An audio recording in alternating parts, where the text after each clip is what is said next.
Assalamualaikum warahmatullahi wabarakatuh. Perkenalkan, nama saya Alifiansa. Saya dari Prodi PGSD semester 2. Jadi di sini saya ingin menjelaskan tentang teori perkembangan. Langsung saja kita ke pembahasannya. Sebelum kita masuk ke teori perkembangan, sealangkah baiknya kita mengetahui apa itu perkembangan. Jadi, perkembangan itu adalah suatu tahapan perubahan seseorang, baik fungsi-fungsi, pola pikir, moral, fisik, maupun psikisnya menuju tahapan selanjutnya yang saling berkesinambungan.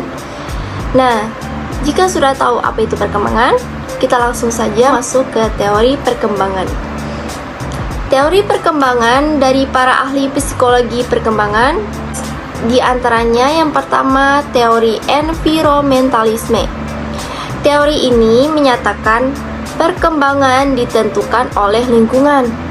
Teori ini dikemukakan filsuf Inggris dari John Locke 1632-1704. Locke terkenal dengan istilah tabula rasa atau meja lilin putih.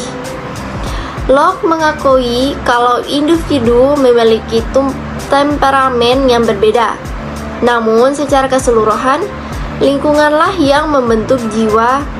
Pada saat jiwa dalam kondisi lunak, yaitu pada usia dini, anak-anak mudah dididik menurut kemauan pendidiknya. Lingkungan membentuk jiwa anak-anak melalui proses asosiasi atau dua gagasan selalu muncul bersama-sama, repetisi atau melakukan sesuatu berkali-kali, imitasi atau peniruan, dan reward and punishment atau penghargaan dan hukuman. Yang kedua, etologis. Teori ini memandang bahwa anak berkembang dengan caranya sendiri dalam melihat, berpikir, dan merasa. Alam seperti guru yang mendorong anak mengembangkan kemampuan berbeda pada tingkat pertumbuhan yang berbeda. Nah, untuk yang teori ketiga ada komparatif dan organismik. Teori ini memandang bahwa perkembangan tidak sekedar mengacu pada peningkatan ukuran, tetapi perkembangan mencakup perubahan dalam struktur yang dapat didefinisikan menurut prinsip ontogenik. Untuk teori keempat ada naturalisme. Nah, teori ini memandang bahwa anak berkembang dengan caranya sendiri dalam melihat, berpikir, dan merasa. Alam seperti guru yang mendorong anak mengembangkan kemampuan berbeda pada tingkat pertumbuhan yang berbeda. Terus selanjutnya adalah ada perkembangan kognitif. Teori ini memandang bahwa tahapan berpikir manusia sejalan dengan tahapan umur seseorang. Teori ini dikembangkan oleh Jean Piaget pada tahun 1896 sampai 1980. Dan teori selanjutnya ada perkembangan moral. Teori ini dikembangkan oleh Lawrence Kohlberg yang tertarik dengan karya Jean Piaget yang berjudul The Moral Judgment of the Child. Kohlberg percaya bahwa tingkat perkembangan moral ditandai dengan dua tahap, yaitu konsep kunci dalam hal ini adalah internalisasi, yaitu perubahan perkembangan dari perilaku yang dikendalikan secara eksternal menjadi internal. Dan teori selanjutnya ada teori pengondisian klasik. Teori ini dikemukakan oleh Ivan Pavlov pada tahun 1849 sampai 1936, yang menyatakan bahwa perkembangan manusia berasal dari prinsip stimulus dan respon.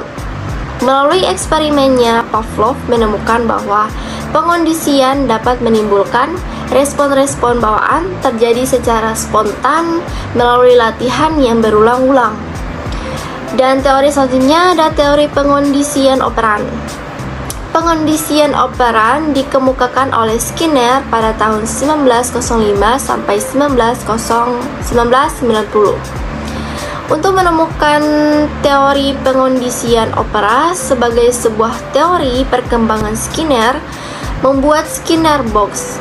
Nah, di dalam kotak Skinner itu mencobakan perkembangan pengetahuan latihan yang disertai dengan reward 2 punishment. Untuk teori selanjutnya ada teori pemodelan.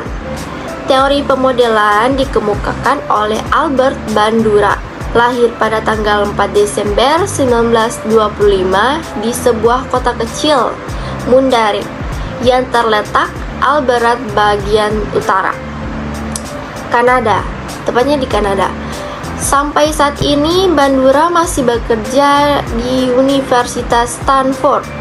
Bandura menyatakan bahwa perkembangan manusia merupakan hasil interaksi antara faktor hereditas dan lingkungan.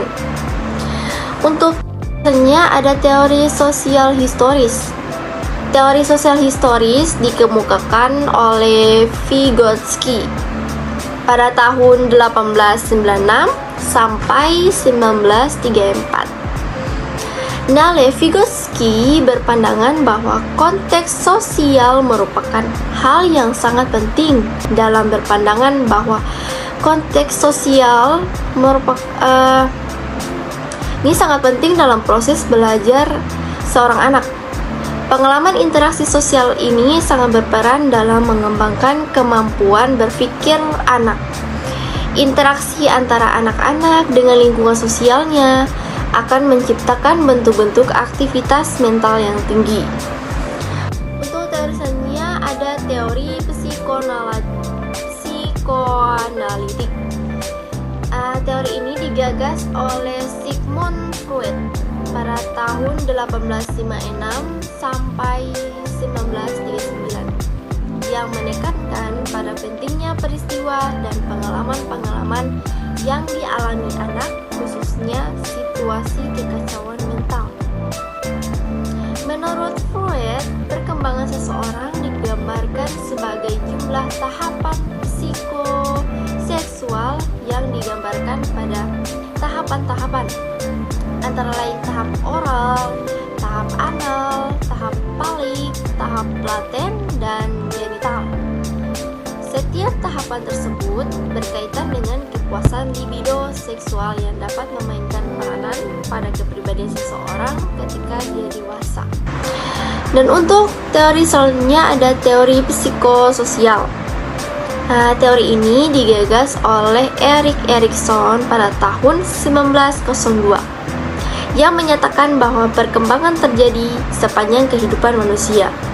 Erikson meyakini bahwa setiap tahap perkembangan berfokus pada upaya penanggulangan konflik.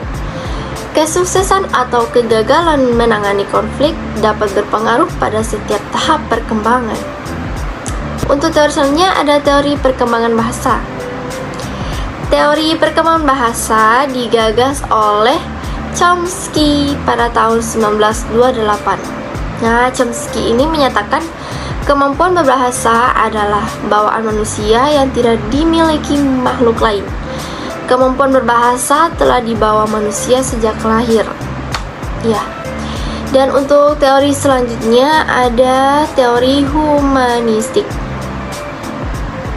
Teori ini penggagas aliran humanistik itu dibawa oleh Abraham Maslow pada tahun 1908 sampai 1970. Menurut Maslow, pertumbuhan dan perkembangan manusia ditentukan oleh hakikat batin yang esensial dan biologis. Inti batin manusia mendorongnya untuk mencapai perealisasian kemanusiaannya seutuhnya pada sejumlah orang yang melakukan aktualisasi diri. Mereka cenderung merdeka dari tekanan budaya dan tetap mempertahankan kapasitas untuk memandang dunia secara spontan, segar, dan lugu seperti anak.